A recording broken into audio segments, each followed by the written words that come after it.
पैगंबर यूसुफ अलैहिस्सलाम की कहानी। विश्वास और माफी की यात्रा। बहुत समय पहले कनान की धरती पर यूसुफ नाम का एक बच्चा रहता था। वह पैगंबर याकूब अलैहिस्सलाम के 12 बेटों में से एक था। यूसुफ अलैहिस्सलाम अपने अच्छे स्वभाव और पवित्र दिल के लिए जाने जाते थे। एक रात यूसुफ ने एक अद्भुत सपना देखा।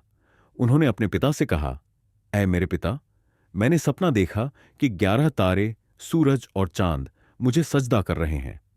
पैगंबर याकूब तुरंत समझ गए कि यह सपना अल्लाह की तरफ से संकेत है, जो यूसुफ के भविष्य की महानता को दर्शाता है। उन्होंने यूसुफ को चेतावनी दी कि इस सपने को अपने भाइयों से न बताएं, क्योंकि वे जलन कर सकते हैं। लेकिन यूसुफ के भाई पहले से ही उनके प्रति ईर्ष्या रखते थे और उन्होंने यूसुफ से छुटकारा पाने की योजना बनाई, ताकि उनके पिता का प्यार सिर्फ उन्हें मिले।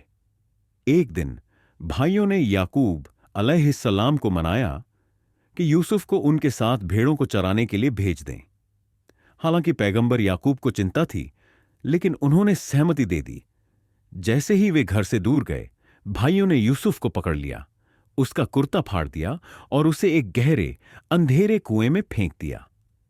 यूसुफ मदद के लिए चिल्लाए, लेकिन भाइयों ने कोई दया नहीं दिखाई।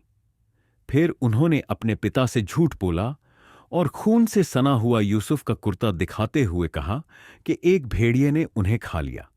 दूसरी ओर कुएं में अकेले और डरे हुए यूसुफ ने अल्लाह पर भरोसा रखा। जल्द ही एक कारवां वहां से गुजरा और पानी के लिए रुका। जब उन्होंने यूसुफ को कुएं में पाया तो वे उनकी सुंदरता से दंग रह गए और उन्हें मिस्र ले गए, जहां उन्होंने उन्हें एक गुलाम के रूप में बेच दिया। यूसुफ को एक दयालु व्यक्ति ने खरीदा और अपने घर ले गया। जैसे जैसे यूसुफ बड़े हुए, उनकी सुंदरता और बुद्धिमानी सबको नजर आने लगी। लेकिन उन्हें एक और कठिन परीक्षा का सामना करना पड़ा, जब उनके मालिक की पत्नी ने उन्हें पाप में फंसाने की कोशिश की। यूसुफ, जो एक पैगंबर और सच्चे ईमान वाले थे, ने इनकार कर दिया। उन्होंने कहा, मैं अल्लाह की पनाह चाहता हूं, मैं अपने मालिक के विश्वास को कैसे तोड़ सकता हूं। गुस्से में महिला ने उन पर झूठा आरोप लगाया और उन्हें निर्दोष होने के बावजूद जेल में डाल दिया गया। जेल में भी यूसुफ का अल्लाह पर भरोसा कमजोर नहीं पड़ा। उन्होंने वहां दूसरों को एक अल्लाह की इबादत करने का संदेश दिया और कैदियों के सपनों की व्याख्या करके उनकी मदद की। उनकी बुद्धिमानी और दया ने उन्हें सभी का सम्मान दिलाया। एक दिन मिस्र के राजा ने एक अजीब सपना देखा। उसने देखा कि 7 मोटी गायों को 7 दुबली गायें खा रही थीं और 7 हरे अनाज के डंठल के साथ साथ 7 सूखे डंठल भी दिख रहे थे। राजा के सलाहकार समझ नहीं पाए, लेकिन यूसुफ के एक पूर्व जेल साथी ने राजा को उनके बारे में बताया। यूसुफ को राजा के पास बुलाया गया और अल्लाह की मदद से उन्होंने सपने का मतलब बताया। उन्होंने कहा कि यह सपना अल्लाह की तरफ से चेतावनी है कि 7 साल की समृद्धि के बाद 7 साल का अकाल आएगा। यूसुफ ने राजा को सलाह दी कि समृद्धि के वर्षों में भोजन का भंडारण किया जाए, ताकि अकाल के समय इसकी जरूरतों को पूरा किया जा सके। राजा यूसुफ की बुद्धिमानी से इतना प्रभावित हुआ कि उसने उन्हें राज्य का एक महत्वपूर्ण मंत्री बना दिया। सालों बाद अकाल का प्रभाव कनान तक पहुंच गया, जहां यूसुफ का परिवार रहता था।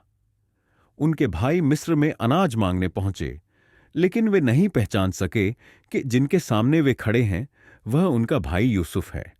यूसुफ ने उन्हें पहचान लिया, लेकिन अपनी पहचान छुपा ली। उन्होंने भाइयों की परीक्षा लेने के लिए उन पर जासूसी का आरोप लगाया और कहा कि वे तभी और अनाज पाएंगे जब वे अपने छोटे भाई बिन्यामीन को साथ लाएंगे। जब भाई बिन्यामीन को लेकर आए तो यूसुफ ने उन्हें सच बताया। भावुक होकर उन्होंने कहा, मैं तुम्हारा भाई यूसुफ हूं। भाई अपने किए पर शर्मिंदा हुए और माफी मांगने लगे। यूसुफ ने उन्हें माफ कर दिया और कहा, आज तुम पर कोई दोष नहीं, अल्लाह तुम्हें माफ करे और वह सबसे बड़ा रहम करने वाला है। फिर यूसुफ ने अपने पूरे परिवार को मिस्र में बुला लिया। जब उनके माता पिता और भाई वहां पहुंचे तो यूसुफ ने उनका स्वागत खुशी और प्यार से किया। उनका बचपन का सपना पूरा हुआ। जब उनके माता पिता और भाई सम्मान और कृतज्ञता के साथ उनके सामने झुक गए, जैसे उनके सपने में सूरज, चांद और तारे झुके थे।